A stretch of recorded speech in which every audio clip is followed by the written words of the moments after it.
Raed Saed, one of the architects of October the 7th, 2023 attacks on Israel in a strike on a car in western Gaza City. The attack has killed 4 people and wounded at least 25 others, according to Gaza health authorities. However, there is no immediate confirmation from Hamas or medics that Saed was among the dead. The Israeli military said it had targeted a senior Hamas commander in Gaza City without giving a name or any details. If Saed was killed, it would be the highest profile assassination of a senior Hamas figure since the ceasefire deal came into effect on October the 4th. An Israeli defense official said Saed had been targeted in the attack, describing him as the head of Hamas's weapons manufacturing force. Joining us once again is Yossi Kopawasa, an Israeli intelligence and security expert, joining us live from Tel Aviv. Yossi, big news today if this turns out to be the individual that Israel has targeted. However, what does come to mind instantly is this strike, of course, happened during a ceasefire when the first phase has not yet finished. With the second ceasefire being on the table, open for the discussion. How does Israel justify this strike without collapsing this truce altogether? Well, first of all, the ceasefire is extremely fragile, and there are terror attempts by Hamas all the time, day in, day out. So it's they cannot complain about the ceasefire being breached because they do that every day. And we respond by carrying out attacks against their key figures. And this has been the case for the last almost 2.5 months.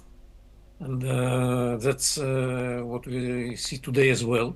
And Saed himself, if this was really the target, is a special case because he's the planner of the 7th of October massacre 2 years ago, and Israel has already said that those who were directly involved will not be immune. And that's, if this is the case, if he was really the target, that can be explained by this context.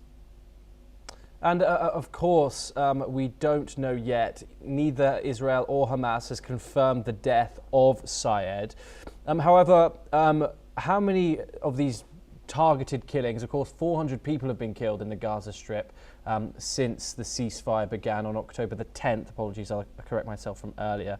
Before this ceasefire becomes meaningless, bottom line, is Israel prioritizing justice for October the 7th or managing a ceasefire that truly prevents another complete outbreak of conflict? Well, as I said, first of all, the ceasefire is so fragile that it's difficult to refer to it as a ceasefire.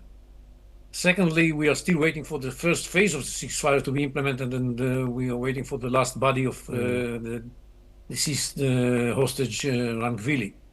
And this has to be done sooner, as fast as the Hamas can perform that. And third, I think still the interest of everybody is to have a ceasefire. Nobody wants to see the fire resumed. We want to move to the second phase of the plan. So does Hamas. The only difference is that they have their own interpretation of what the second phase means. And we have our own interpretation, or not interpretation. We stick to the language of the plan that says that in the second phase, Hamas should be disarmed. And they say it says that we should be disarmed, but we don't mean to disarm. So we'll see what happens once we reach the second stage. Prime Minister Netanyahu is about to leave for Washington in 2 weeks, and then the fate of this ceasefire and the future of the Trump plan is going to be decided. Of course, that we know that Hamas has not been destroyed in Gaza. However, from a strategic point of view, has assassinating Hamas leaders really reduced Hamas's capacity or simply reshuffled it? No, it definitely reduced Hamas capacity. They don't have the capacity they used to have during the first year of the war. They suffered a lot of casualties. including most of their leaders, and they are not the same threat that they used to be in the past. That said, it doesn't mean that they are not constituting a threat. They do. And they carry out attacks, and they still have arms, and they still produce arms, and they are still committed to destroying the state of Israel. And we have to bear that in mind and keep doing what needs to be done, especially as they don't respect the ceasefire and keep carrying out attacks during the ceasefire. Yossi Kapawasa, thank you very much for joining us here on NewsX World. It's a pleasure to have you on the programme as always.